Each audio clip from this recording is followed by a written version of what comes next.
Bit dark. That's overexposed. How weird. Running a bit late today because car's due MOT. It's booked in for today. I had to go and drop Lucy off at her work, so I'm a little bit behind today. Plus hardly anybody's here because they've all been sent away on training. Today's going to be a nightmare. The truth is, premonition of what happens. If you came to prove, there's no reason to prove.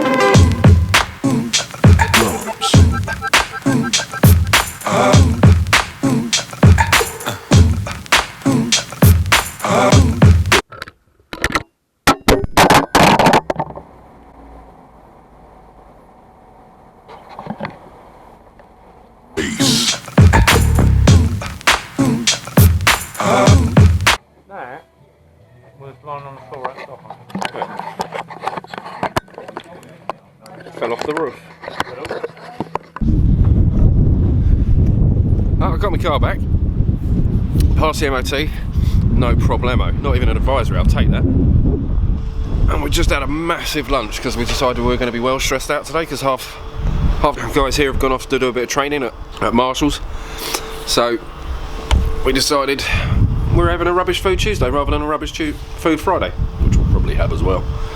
That was very nice. I feel a bit bloated now.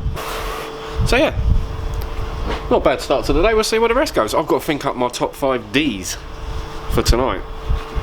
You can start thinking about that. Oh, and the FoPro took a tumble whilst I was shooting some time lapse, so no idea what's going to happen with that, even if it's still working, but we'll check it out later. So car MOT, which means I've got it.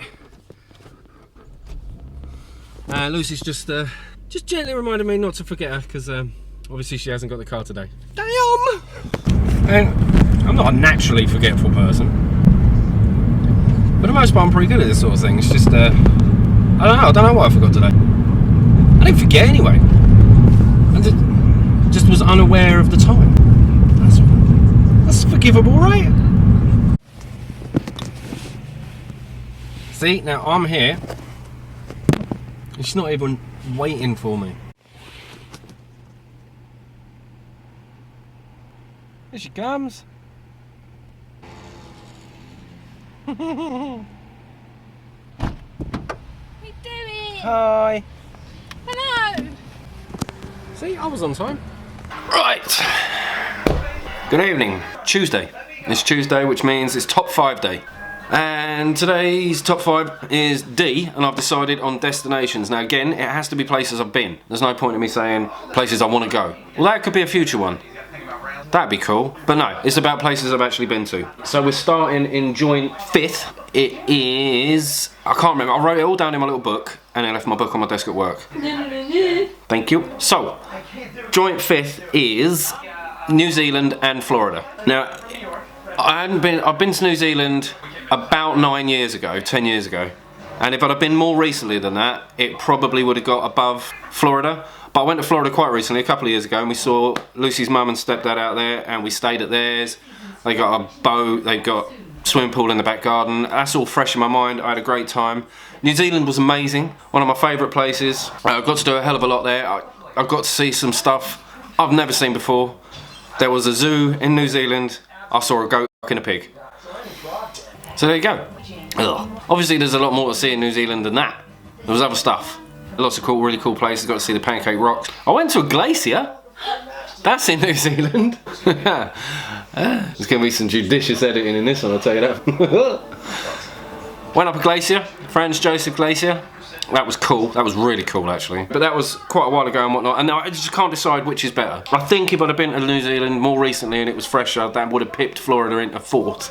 And Florida would have been 5th. But they're joint 5th for the minute. Right. 3rd, I've got to remember where I said, where I wrote, what I decided was going to be 3rd. New York!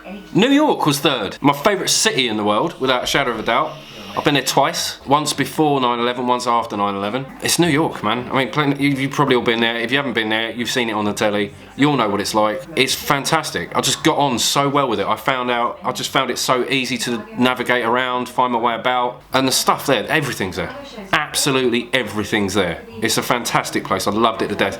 And I got to go to a really cool antiques fair. So my mum worked for a company that ran the biggest antiques fairs in the world.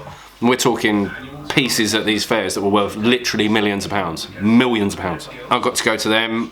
No one famous went to the one I went to. But my mum got to meet quite a lot of famous people. At one point, Patrick Stewart was calling her Chris. How cool is that? Right, number 2 on the list, unsurprisingly, is Iceland. I haven't got a great deal to say. If you want to see what Iceland is like, especially from my perspective, go check out the library. It's got all my Iceland videos in there, all 5 of them. I had a fantastic time. I've got Lucy to thank for that, because it was a birthday present this year, and it was amazing. And I can't wait to go back. Definitely going back. Number 1 on the list, narrowly number 1, is Kenya. I went to Kenya about 10 years ago. It was all part of a big trip I did. And that was the first place we went. And we went on a 3-day, 2-night safari. And it was proper, it was like an Indiana Jones adventure for me. We went with possibly not the most reputable safari company in the world, to the point where the money they gave the driver for diesel, he didn't spend on normal diesel out of a petrol station like you would. He spent it on black market diesel from a Maasai village that was probably 80% water, which is why we broke down so often and got rescued by the Kenyan army. And there was another time where it rained so hard we were trying to get up a hill, which is basically it's just mud tracks all over the Masai Mara, and we're trying to push the car. We got it stuck in a ditch. We're trying to push it. These people are clearly on their way to work or back from work or somewhere. Everybody wanted to help out. There's like 20 or 30 guys trying to push this thing out of the ditch. We got it moving. I've fallen over in the ditch, and then the wheels have gone over my head like that as I'm lying in the ditch, and that was cool. And then by the end of it all, we ended up at Lake Nakuru. Hey, you had to be there. You had to be there. You had to be there, that was cool. At the end of it, we ended up on a cliff overlooking Lake Nakuru, and I'm covered in head to foot in mud and cuts and scratches, and it was just amazing. We saw almost all of the big 5. We didn't see any leopards. Saw evidence of leopards, saw lots of dead things hanging out of trees, which apparently is what leopards do. No leopards though, but they are the hardest ones to see apparently, they are the hardest ones to see. But yeah, Kenya, my God, I'd go back tomorrow. I'd go and live there, like out in the bush. I wouldn't live... Right, let me just get your passport and your bags. Hey, that's love. That's love. Anyway, that's that. That's my top 5. Now I've got to go and get ready. Well, I'm ready nearly actually, but we've just got to wait for a few more minutes before we leave to go and play badminton, so Lucy gets to try out a new bat. Round your head. Sorry, what? No need. Someone always forgets something. And this time it would appear to be me. Door's up there. I forgot my water. Yeah, baby cake. I gave you like 2 seconds ago. You know Chloe's going to want to play with your bat. Is it? Hello. Hello. And now you've got yourself something funky. Oh, Georgie Shaw, man. No, I won't. I'm going to go and show them that Georgie Shaw. They won 3-0.